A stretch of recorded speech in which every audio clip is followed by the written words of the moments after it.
임마누엘.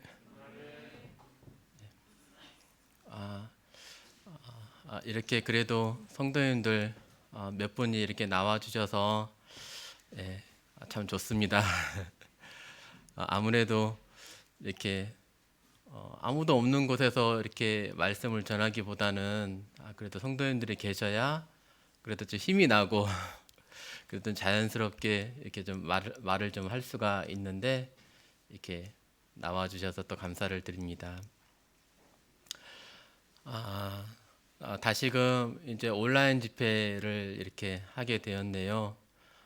집에 계신 성도님들도 늘 말씀을 통해서 또 힘을 얻으시고 또 위로받으시고 또 주님께 더 나아가는 그런 시간 되기를 또 기도합니다. 늘 우리에게는 또 주님을 찾고 또 구하고 또 붙들고 또 의지하는 것이 좀 필요하더라고요. 말씀을 준비하면서 그렇게 영적인 그런 에너지, 힘을 얻는 시간이 되도록 이렇게 좀 기도를 했는데 그러한 시간 되기를 진심으로 바랍니다. 네, 오늘은 앞에 보이세요? 주제 보이십니까? 네, 드디어 향기 나는 가정 시리즈가 끝나는 날입니다. 좋으시죠?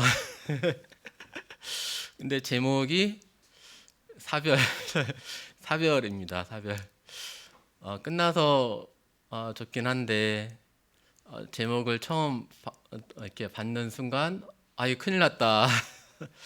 사별 무슨 말씀을 드려야 되나 이게 고민이 참 많이 되었습니다. 사별 난 아직도 나이가 그럴 나이가 아닌데 별로 당하고 싶은 것이 아니네. 당한다면 내가 먼저 빨리 가야 되나? 이제 그러한 생각을 이렇게 했었는데 사별이라는 주제로 오늘 말씀드리도록 하겠습니다. 이렇게 한번 살펴보니까 이 주제가 이렇게 필요하더라고요. 왜 그러냐면 우리에게 곧 닥칠 언젠가는 또 곧 닥칠 그러한 일이기 때문입니다. 그래서 이 사별 또 죽음에 대한 그런 부분 이렇게 살펴보도록 하겠습니다. 향기 나는 가정 시리즈 총 3권으로 되어 있고 각 권마다 4개의 단원으로 이렇게 이루어져 있습니다. 그래서 첫 번째 책에서 결혼 생활 살펴보았고요. 어떻게 결혼해야 되는 건지 또 어떻게 결혼 생활을 해야 되는지 살펴봤습니다. 제 2권에서 자녀 양육에 대해서 이렇게 살펴보았습니다. 처음 태어났을 때에는 목을 가눌 수조차도 없던 그런 그 아이가 엎치락 뒤치락 하면서 또 걸어가면서 또 엄마 아빠라고 말을 하게 되면서 성장하잖아요. 참 놀랍잖아요. 그러면서 이제 아기가 10대로 자라가게 되면서 이놈이 이제 커가지고 말을 낳는데 그러면서 이제 그러한 상황에서도 어떻게 아이를 말씀 가운데에서 교회 안에서 또 가르쳐 줘야 되는지 돌봐줘야 되는지 이렇게 배웠습니다. 고등교육 또 직업을 갖기 전까지 많은 또 어려움들이 있는데 그때 어떻게 또 도와줘야 되는지 또 직업은 어떻게 선택해야 되는지 이렇게 배웠습니다. 세 번째 책은 헌신된 가정이에요. 이렇게 남자가 부모를 떠나서 가정을 이루는데 이 가정, 내 자신을 위한 가정이 아니라 주와 복음을 위한 그런 헌신된 가정을 마땅히 이뤄가야 될 텐데 어떻게 이뤄가야 되는지 시간 사용에 대해서 헌금에 대해서 또 나이가 들어서 우리가 조부모가 되었을 때 어떻게 행동해야 되는지 배웠습니다. 오늘은 마지막 시간으로 사별에 대해서 살펴보도록 하겠습니다. 앞에 나와 있는 이분은 누구일까요? 러시아의 대문호라고 일컫는 톨스토이입니다. 이분이 이런 말을 하셨어요. 세상에 네모만큼 확실한 것은 없다. 그런데 사람들은 겨우살이 준비하면서도 네모는 준비하지 않는다. 무엇일까요? 예, 맞습니다. 예, 죽음입니다. 이 사람이 말하길 죽음만큼 확실한 것이 없다라고 했어요. 근데 가만히 생각해 보니까 정말 그러는 것 같아요. 죽음보다 더 확실한 것은 별로 없는 것 같아요. 예, 그 누구도 죽음을 피할 수는 없습니다. 이 세상에서 인류 역사상 많은 사람들이 있어 왔는데 죽음을 피한 사람이 아무도 없어요. 110년, 120년 산 사람이 지금 아무도 없습니다. 모든 사람이 다 죽었다는 거거든요. 그만큼 죽음은 확실하다. 내가 아무리 힘이 세고 건강한 듯 보인다 할지라도 나도 곧 확실하게 죽을 것이다 하는 것을 알 수 있습니다. 그런 점에서 이 사별에 대해서 생각해 보는 것, 또 죽음에 대해서 생각해 보는 것은 우리에게 꼭 필요하다는 그런 생각이 듭니다. 근데 뭐가 이렇게 바쁜지요. 보통 죽음에 대한 이야기 말씀을 드릴 때에는 이렇게 연대기 시간에 또 복음 집회 시간에 그때 이렇게 드리는 것 같아요. 그때 듣게 되는 것 같습니다. 그런데도 이러한 부분에 대해서 이렇게 필요하더라고요. 가만히 생각해 보면서 나도 곧 죽을 텐데 나에게 죽음이 닥칠 텐데 그러면 나에게 주어진 이 삶이 그냥 이렇게 허투루 살 수가 없는 그런 시간이잖아요. 뭐 수십억이 있으면 뭐 10,000원짜리 쓰는 거 뭐 아무렇게나 이렇게 쓸 수 있을 겁니다. 집안 가득히 사탕이 있으면 뭐 세어보지 않고 이렇게 막 먹을 겁니다. 근데 돈이 이제 얼마 없어. 다 떨어졌어. 사탕도 이제 몇 개 안 남았어. 그러면 어떻게 돼요? 그 사탕이 이제 귀하죠. 이제 생각을 이제 많이 하게 되죠. 언제 먹을까? 어떻게 먹을까? 누구한테 줄까 말까 하면서. 네, 우리의 인생도 우리에게 주어진 시간이 그렇게 많지 않다는 것을 생각을 해본다면 허투루 보낼 수가 없을 것입니다. 우리에게 우리의 날 계수함을 가르치사 지혜로운 마음을 얻게 하소서라고 말씀해 주셨는데요. 우리는 그러한 것이 필요합니다. 우리의 날을 세어보는 그러한 지혜, 또 우리의 삶을 살펴볼 수 있는 그러한 지혜, 계획해 볼 수 있는 그러한 지혜가 필요합니다. 바쁜 일상생활 속에서 직장 일에 바쁘고 또 아이들에 치이고 그러다 보면 월요일에서 금방 금요일, 토요일이 되고 또 토요일 되면 교회 일 준비하고 바쁘게 주일날 교회 생활 보내고 그러다 보면 어느새 일주일이 다 갔고 어느새 또 직장에 와 있는 저희 모습이 되죠. 바쁘게 이렇게 삶이 이렇게 주어지지만 우리의 삶을 한번 멀리 좀 떨어져서 내 삶을 한번 살펴보면서 어떻게 계획할 것인지 분석해보고 또 살펴봐서 어떤 패턴을 바꾼다든지 또 주님 앞에 어떤 선한 결심을 한다든지 늘 같은 패턴으로의 삶이 아니라 뭔가 우리는 계획하면서 또 삶을 꾸려가야 될 것입니다. 여기에 이렇게 많은 무덤이 보이네요. 이제 40년 정도 잘 살면 40년 정도 지나면 아마 이제 저의 무덤도 이렇게 있을 것입니다. 인생의 결국 모든 사람의 결국은 일반이라. 이것은 해 아래에서 행해지는 모든 일 중에 악한 것이니 곧 인생의 마음에는 악이 가득하여 그들의 평생에 미친 마음을 품고 있다가 후에는 죽은 자들에게로 돌아가는 것이라. 모든 사람의 결국은 일반이라 그러면서 후에는 죽은 자들에게로 돌아가는 것이라 이렇게 말하고 있습니다. 또 전도서에 또 잘 아시는 말씀이 있죠. 초상집에 가는 것이 잔치집에 가는 것보다 낫다. 이 말씀 한번 살펴보겠습니다. 좋은 이름이 좋은 기름보다 낫고 죽는 날에 출생하는 날보다 나으며 초상집에 가는 것이 잔치집에 가는 것보다 나으니 모든 사람의 끝이 이와 같이 됨이라. 탄자는 이것을 그의 마음에 둘지어다. 슬픔이 웃음보다 나음은 얼굴에 근심하는 것이 마음에 유익하기 때문이니라.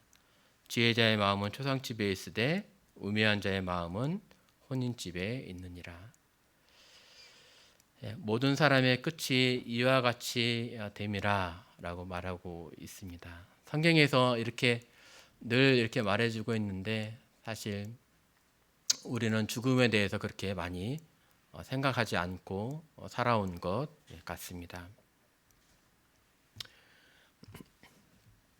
우리는 또 죽음으로만 끝나는 것이 아니죠.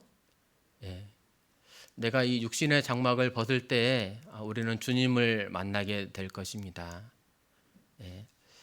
이 주님을 만날 준비, 믿지 않는 자들만이 하는 것이 아니라 우리 자신도 어떻게 주님을 만날 것인가, 어떠한 모습으로 주님을 만날 것인가 이렇게 준비해야 할 것입니다. 먼저 성경에서 말하는 그 죽음에 대해서 살펴보겠습니다.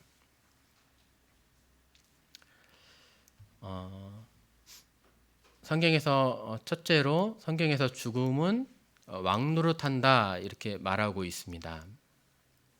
죽음이 왕노릇을 한대요. 한 사람의 범죄를 인해서 사망이 그 한 사람으로 말미암아 왕노릇하였은즉, 아담이 범죄하면서 죄가 세상에 들어오면서 모든 사람에게 있어서 사망이 왕노릇한다고 이렇게 했습니다.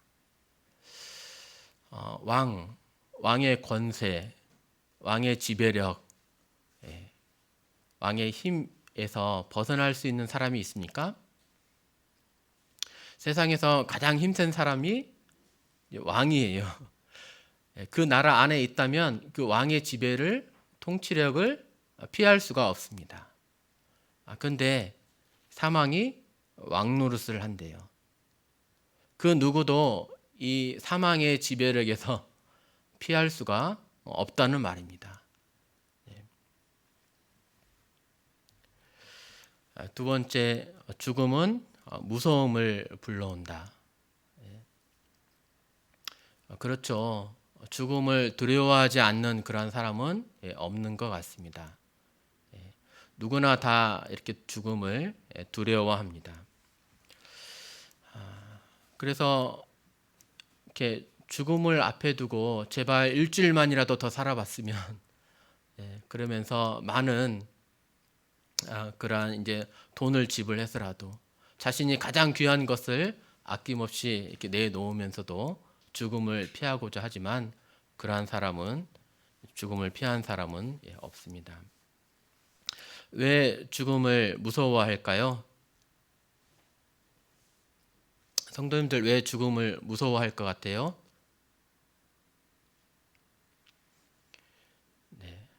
이 책에서는 크게 세 가지 말하고 있더라고요. 그것이 언제 올 줄 모르는 불확실성 때문에 그렇다. 그렇죠. 내가 언제 이 땅에서의 삶을 마감할 줄 알았다면 충분히 대비할 수 있을 텐데, 지혜롭게 보낼 수 있을 텐데, 그런데 언제 그 나의 죽음이 이렇게 닥치게 될지 모르기 때문에 두렵다, 무섭다. 또 사랑하는 사람과의 이별 때문에 죽음이 두렵다. 또 그 이후에 닥칠 심판 때문에 죽음이 두렵다 이렇게 말하고 있습니다. 또 제가 생각하는 또 한 가지는 죽음 이후의 삶을 모르기 때문에 그런 것 같습니다. 무지에 대한 두려움이 우리는 크잖아요.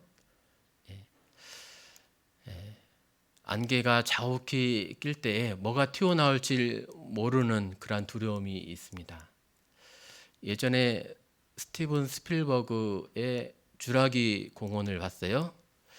거기에 보면은 이제 이렇게 한 언덕에서 이제 다른 쪽 산으로 이렇게 건너가는데 출렁다리가 있습니다. 근데 안개가 자욱히 이렇게 끼어가지고 한치 앞이 안 보이는 거예요. 근데 갑자기 날아다니는 공룡, 익룡인가요? 익룡이 와서 뒤에 있는 사람을 막 채가는 거예요. 막 채가는 거예요. 갑자기 와서 한 사람을 막 이렇게 막 채갑니다. 모르고 있는 상태에서, 전혀 안 보이는 상태에서 그러한 일이 발생되니까 굉장히 막 무섭더라고요. 무지에 대한 두려움이 있는 거죠. 비가 엄청나게 막 쏟아집니다. 와이퍼로 계속 차로 이렇게 막 닦아도 앞이 잘 안 보이는 거예요. 그때 어떤 기분이 드세요? 저절로 차 속력을 줄이게 되더라고요.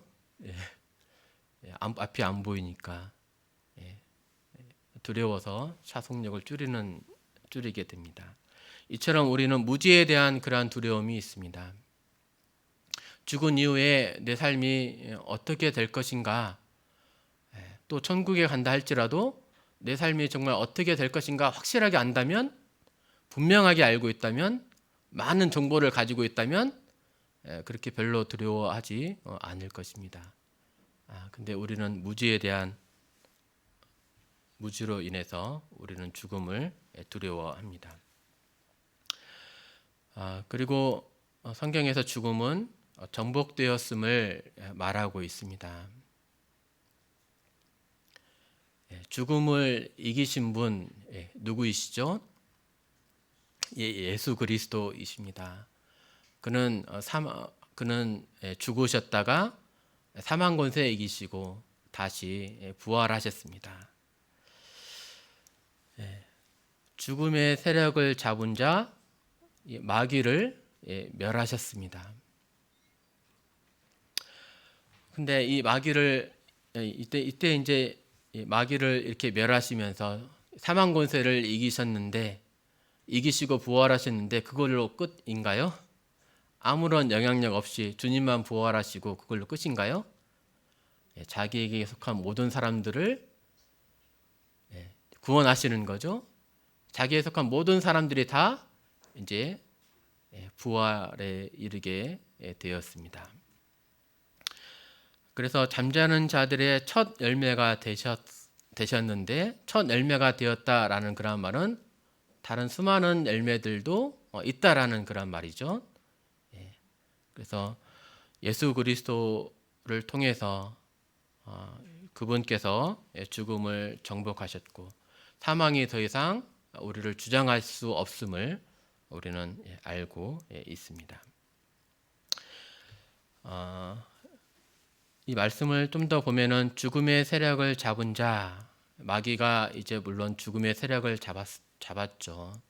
그래서 우리를 이렇게 죽이게도 할 수 있습니다. 근데 우리의 영혼은 건들지 못하는 거죠.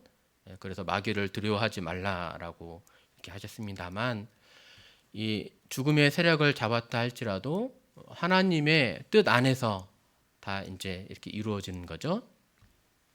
그리고 마귀를 멸하셨다라고 되어 있는데, 이 멸하시다라는 그러한 표현을 좀 잘 이렇게 알아야 할 것 같습니다. 보통 멸하다라고 하는 그러한 표현은 존재 자체를 아예 없애다라는 그러한 의미로 이렇게 받아들여지는데, 마귀는 없애면 안 되죠. 존재가 나중에 이제 불못에서 영원한 심판을 받아야 되니까, 여기서의 없애다, 멸하다라는 그러한 의미는 존재의 상실을 말하는 것이 아니라 어떤 효력의 상실, 능력의 상실, 영향력의 상실을 이렇게 의미하고 있습니다.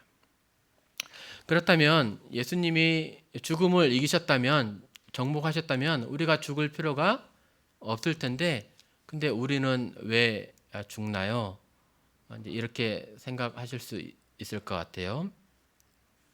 우리의 영혼이 구원을 받았습니다.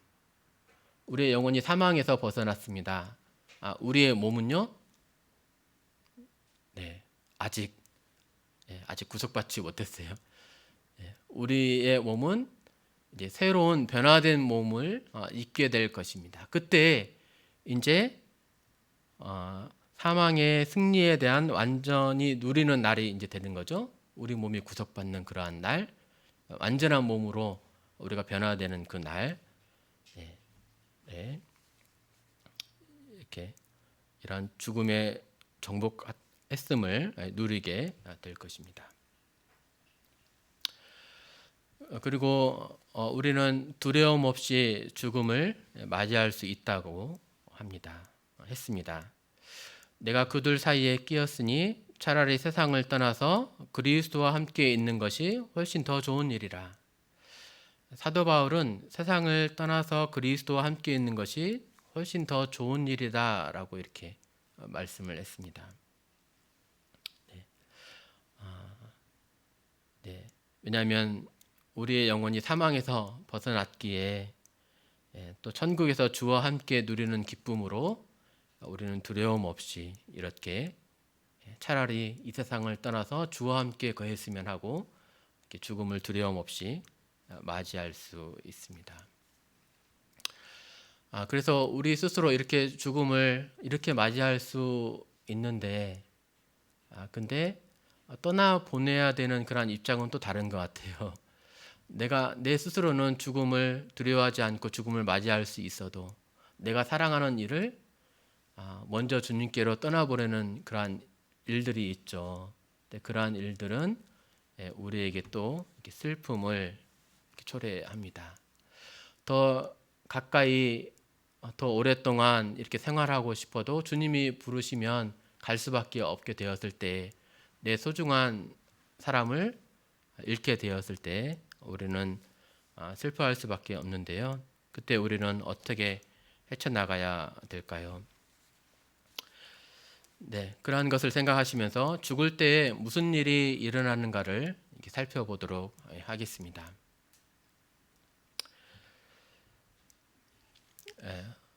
죽을 때 일어나는 일, 성경은 먼저 장막이 무너지다라고 이렇게 표현하고 있습니다. 만일 땅에 있는 우리의 장막짐이 무너지면라고 되어 있는데, 이 장막은 텐트인 거죠. 텐트.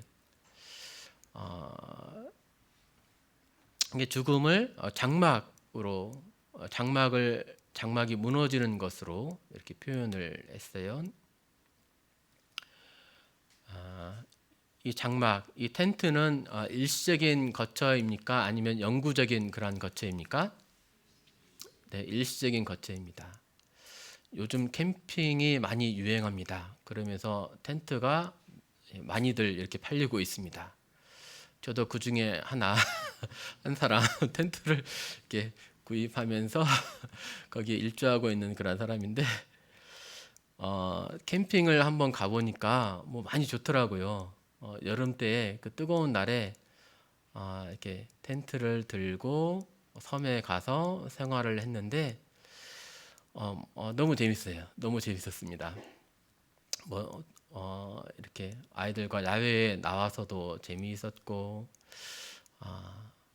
그냥 막 즐겁더라고요. 근데 한여름철이었으니까 저녁이 돼도 뜨겁죠. 그러니까 텐트에 있지 못하고, 야, 우리 차에 가자 해가지고 차에서 막 에어컨 틀고 밤 늦게 되어서야 이제 텐트에 다시 이제 들어갑니다. 아침이 되었습니다. 어떻게 잤는지 모르겠는데 텐트에서 이제 잤는데, 텐트에 또 비는 안 왔는데 막 물에 막 얼굴이 막 물에 젖어 있어요. 예, 이슬에 맺혀가지고 막 이슬 맞기도 하고. 그런데도 이렇게 재밌더라고요. 근데 이게 이제 하루 이틀은 재밌을 것 같은데, 뭐 이렇게 하루 이틀 지나서 일주일, 뭐 한 달, 뭐 1년 이렇게 살면 좋겠습니까? 그러지 않죠. 텐트는 일시적인 거처입니다. 우리의 일상적인 거처는 따로 있는 것이죠. 우리 영혼의 거처, 이 몸을 성경에서는 장막으로 표현하고 있습니다. 이 몸이 일시적인 거처라는 거예요. 일상적인 거처, 영구적인 거처가 따로 있다라고 말하고 있습니다. 우리의 영혼이 이 몸을 떠나가게 되면은 이 몸인 장막은 어떻게 될까요? 무덤에 묻히면서 썩음을 당하게 될 것입니다. 장막이 이제 무너지는 거죠. 두 번째로 죽음에 대해서 성경은 또 의복을 벗다라고 이렇게 표현하고 있어요. 이 장막, 몸이죠.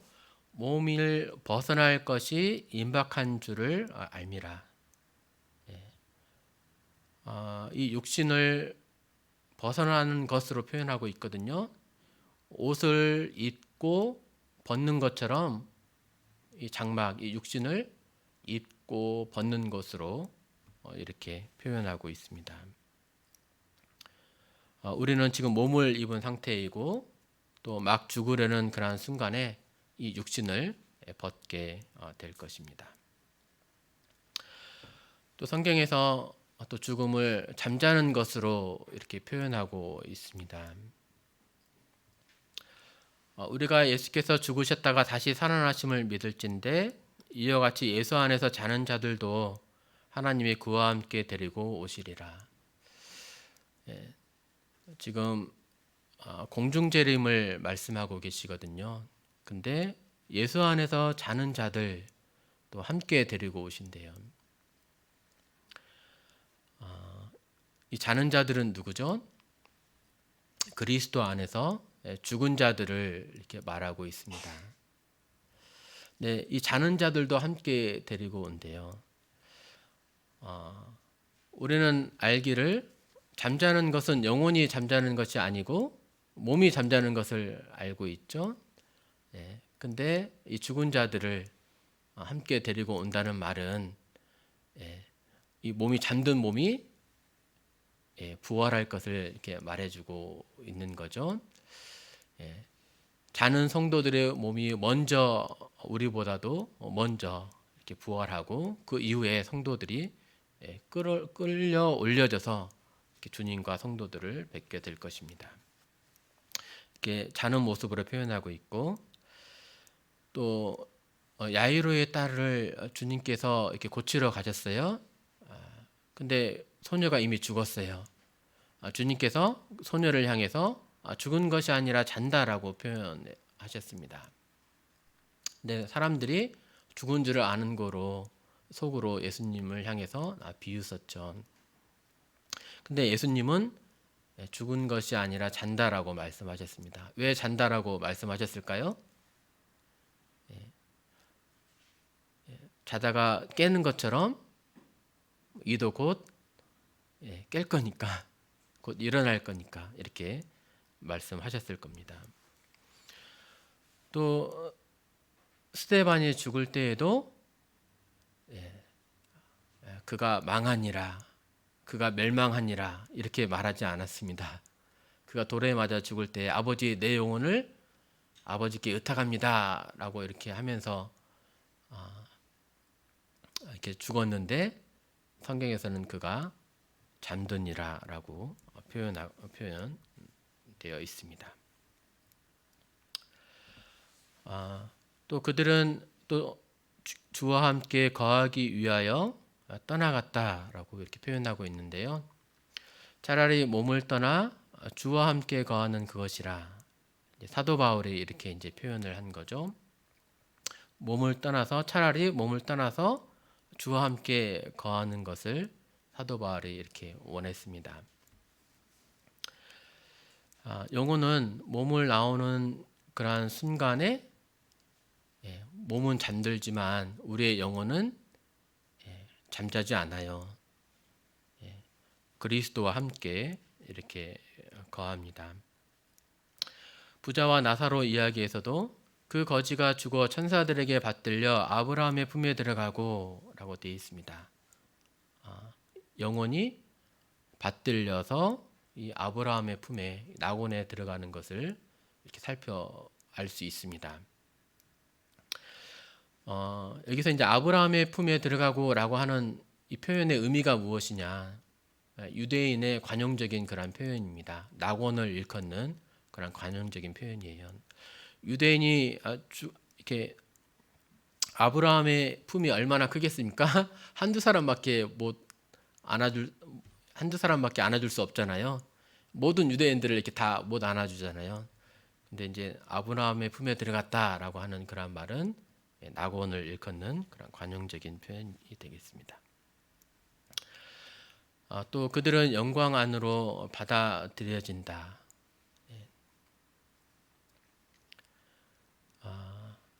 이제 성도가 이제 죽었을 때 영광 안으로 받아들여집니다. 아까 이제 부자와 나사로 그 이야기에서 거지가 죽었을 때, 이 나사로가 죽었을 때 천사들에게 받들려 이렇게 올라갔거든요. 또 다른 성경에 성도의 죽는 것을 여호와께서 귀히 보신다라고 되어 있습니다. 또 스데반이 죽을 때 인자가 하나님 우편에 서신 것을 본다라고 했습니다. 천국에 그 이전에는 가본 적이 없었을 거잖아요. 천국에 아는 사람이 별로 없을 거잖아요. 우리가 천국에 가면 굉장히 낯설고 나를 따뜻하게 대해주는 사람이 없어서 좀 냉랭하고 막 그럴까요? 그게 아닌 것을 우리는 알 수 있어요. 주님께서 나를 귀히 보시는 거예요. 우리는 천사들에 의해서 받들려서 그 나라에 가게 되는 거예요. 많은 성도들이 이미 와 있는 많은 성도들이 내가 전에는 알지 못한 그런 성도들도 나를 환영해 주고 또 주님이 나를 그렇게 받아주시는 거예요.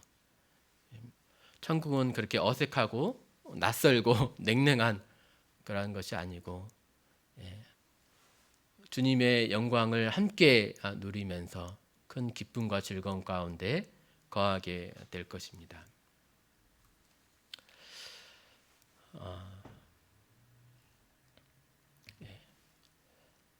이 죽음에는 또 반드시 이제 슬픔이 동반이 되죠.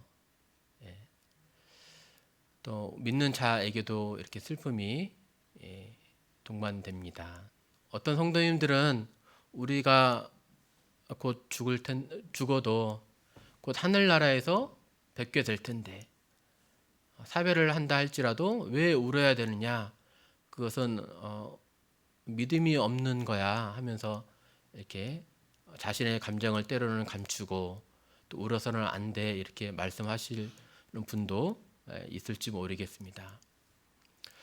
이 일도 믿음대로 이렇게 행동하면 될 것 같은데요. 근데 제가 가만히 살펴보니까 우리 자신의 감정을 감출 필요는 없겠다. 때로는 주님도 우는 자들과 함께 우셨다라고 하는 것을 생각을 해볼 때에 물론 천국에서 이렇게 만나지만 영원토록 함께 거하게 되지만 당장에 볼 수 없는 또 교제할 수 없는 그런 아픔과 그리움이 있잖아요. 그래서 우리는 이렇게 슬퍼할 수가 있겠습니다.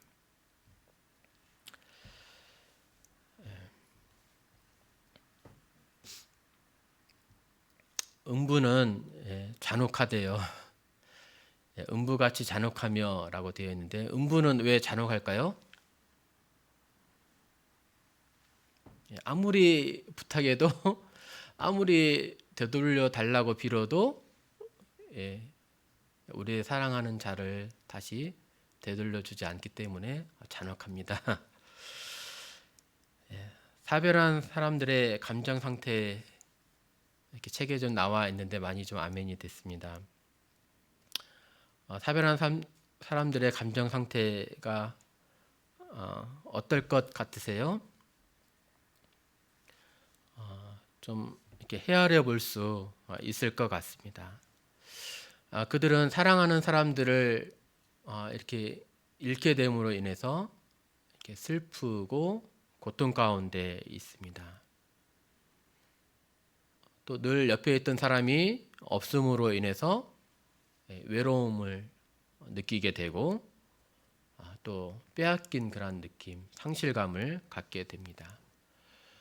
뭔가 그때 잘 해줄 걸 해주지 못해서 또 후회함과 후회와 죄책감이 있고, 있던 사람이 없게 됨으로 말미암아 공허함을 느끼게 되고, 또 떠나가는 그 사람에게 아무런 것도 해줄 수 없음으로 말미암아 무력감을 이렇게 느끼게 된다고 합니다.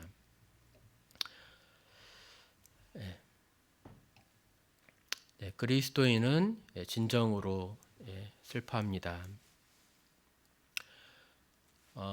이제 예수님께서 우시는 그런 장면들을 볼 수 있습니다. 성경에서 어느 때 예수님께서 우셨을까요? 네, 이제 멸망할 그 성 예루살렘을 바라보면서 또 우셨습니다. 또 언제 오셨죠? 겟세마네 동산에서도 또 오셨습니다. 그리고 마지막으로 많은 사람들이 또 마르다와 마리아가 슬퍼하니까 그 중에 예수님이 눈물을 흘리셨습니다. 그러니까 이 눈물이라고 하는 것은 자연스러운 거예요. 죄가 아닌 거예요. 왜냐하면 예수님 자신도 우셨으니까. 그리고 우는 자들과 함께 울라고 이렇게 말씀하셨으니까. 이 나사로 이 죽음 사건을 보시면 나사로 이 마르다와 마리아가 급하게 예수님을 부르잖아요. 베다니의 마리아가 베레아에 계신 예수님을 부릅니다. 오라버니가 곧 죽게 되었으니 빨리 오십시오라고 부릅니다.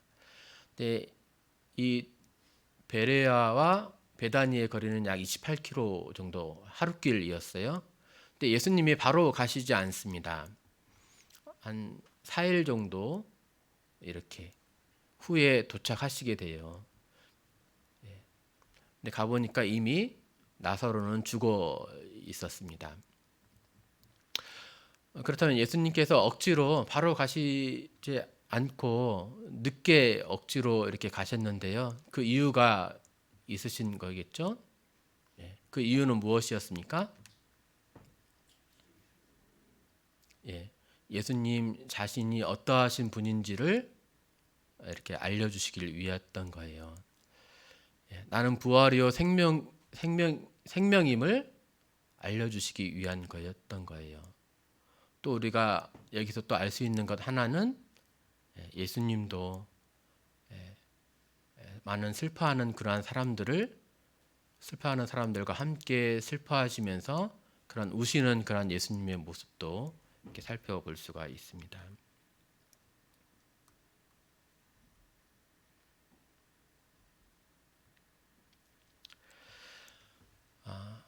그리스도인은 다르게 슬퍼합니다. 데살로니가전서 4장 13절에서 이는 소망 없는 다른 이와 같이 슬퍼하지 않게 하려 함이라. 슬퍼하되 우리는 다르게 슬퍼할 수 있습니다. 왜 그렇습니까? 우리는 소망이 있기 때문에 그렇습니다. 먼저는 이 이별이 영원한 이별이 아니고 다시 이제 하늘나라에서 만나게 될 거니까. 그래서 이제 소망 중에 슬퍼할 수 있습니다. 또 우리를 떠나간 그분들이 영원한 안식을 누리게 되었으니까, 오히려 더 잘 되었으니까 주님과 함께 이제 평안히 쉬면서 주님과 함께 거하고 있으니까 우리는 또 이렇게 슬픔이 전부인 양 이렇게 슬퍼하지 않고 소망 중에 위로받으면서 또 슬퍼할 수가 있습니다. 그렇다면 이 죽은 자들, 지금 잠자는 자들은 무엇을 하고 있을까요? 그들은 우리를 기억할 수 있을까요? 잠시 살펴보도록 하겠습니다.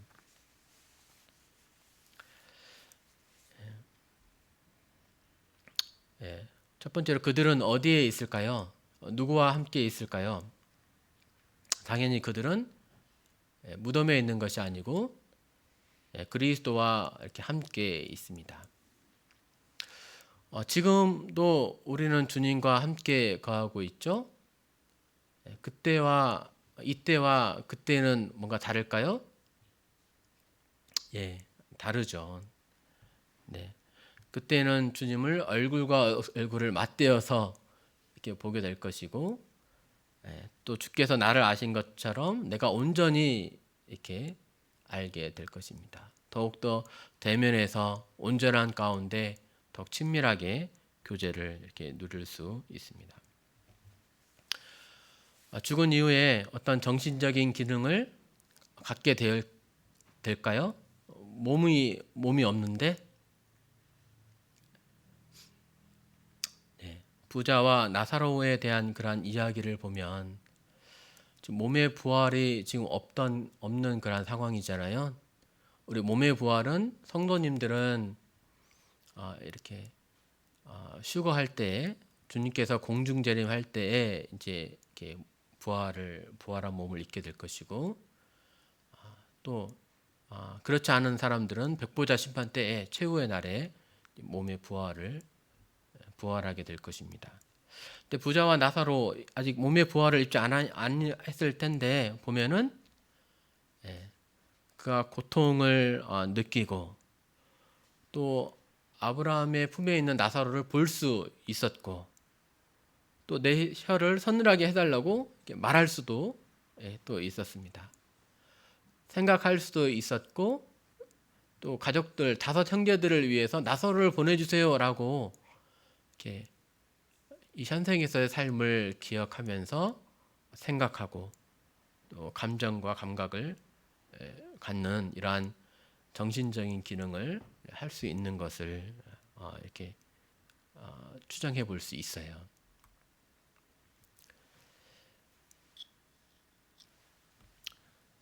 천국에서 우리는 서로 알아볼 수 있을까요? 서로가 서로를 알아볼 수 있을까요? 아까 부자가 누구를 알아봤죠? 나사로를 알아봤습니다. 변화산 상에서 베드로가 모세와 엘리야를 이렇게 알아봤습니다. 뭐 대화하면서 이분이 모세구나 이렇게 알아본 것이 아니라요. 주님과 모세와 엘리야가 서로 예수님이 별세하실 것, 십자가에서 죽으실 것에 관해서 얘기하고 있는데 베드로가 이분이 모세구나, 이분이 엘리야구나라는 것을 이렇게 알아봤습니다. 천국에서 우리가 서로를 알아보게 될까요? 네, 알아보게 될 것 같습니다. 한 번도 얘기해 보지 않았는데 베드로가 모세와 엘리야를 알아볼 수 있는 능력을 하나님이 주신 것처럼 우리가 천국에 가면은 천국의 많은 성도님들을 알아볼 수 있는 그러한 능력을 주시는 것 같습니다. 근데 관계는 좀 다른 것 같아요. 지금 부자의 아버지와 아들의 관계, 뭐 부부 관계, 뭐 이런 관계가 있는데 천국에서는 그 관계는 그대로 있지는 않고 사라지게 될 것 같습니다. 부활 때에는 장가도 아니 가고 시집도 아니 간대요. 장가 결혼이 없대요. 결혼 생활이 없으면 자녀도 없고 부부도 없죠. 부부 관계도 없고 자녀도 없는 그러한 이제 상태가 될 것입니다.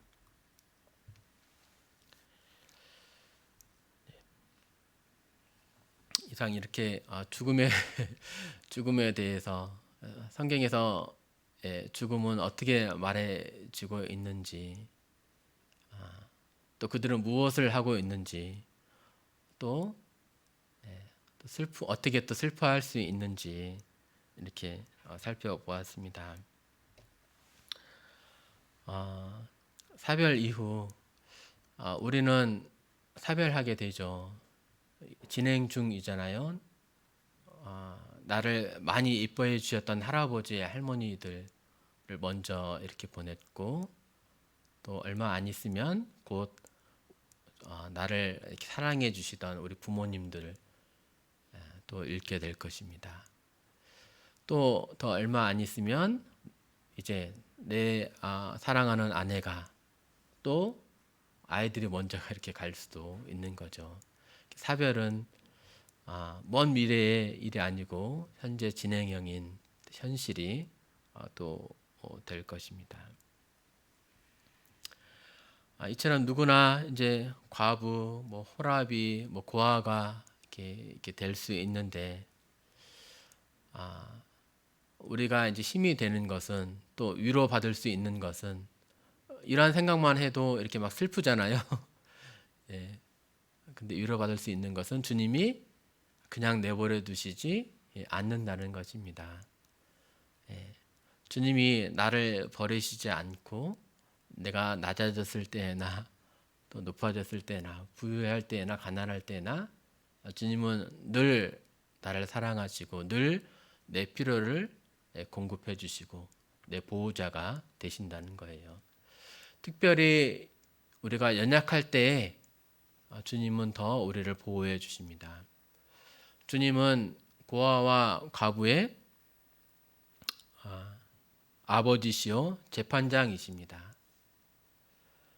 또 고아와 과부를 붙드시는 그러한 분이십니다. 그리고 신약 성경에서 말하기를 하나님 아버지 안에서 정결하고 더러움이 없는 경건은 하면서 고아와 과부를 그 환난 중에 돌보는 것이니라 라고 말씀하시면서 또 고아와 과부를 돌보라고 이렇게 명하고 계십니다. 늘 하나님께서 우리와 함께 하시고 또 우리를 보호하시고 또 필요를 공급해 주시는 그러한 분이시기에 우리는 어떠한 상황에서도 위로받을 수 있고 또 힘을 얻을 수 있겠습니다.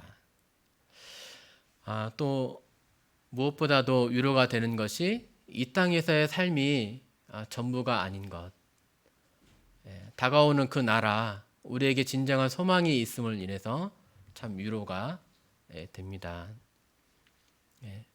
우리에게는 영원한 안식이 기다리고 있고 또 그곳에 우리의 사랑하는 성도님들 또 계시고 우리 주님이 계시고 그 가운데 영원히 살게 될 것을 이렇게 생각해 보면 참 우리 주님 안에 있는 것이 얼마나 감사하고 복된 것인가 생각해 보게 되었습니다. 네, 이상 말씀을 마치도록 하겠습니다. 감사합니다.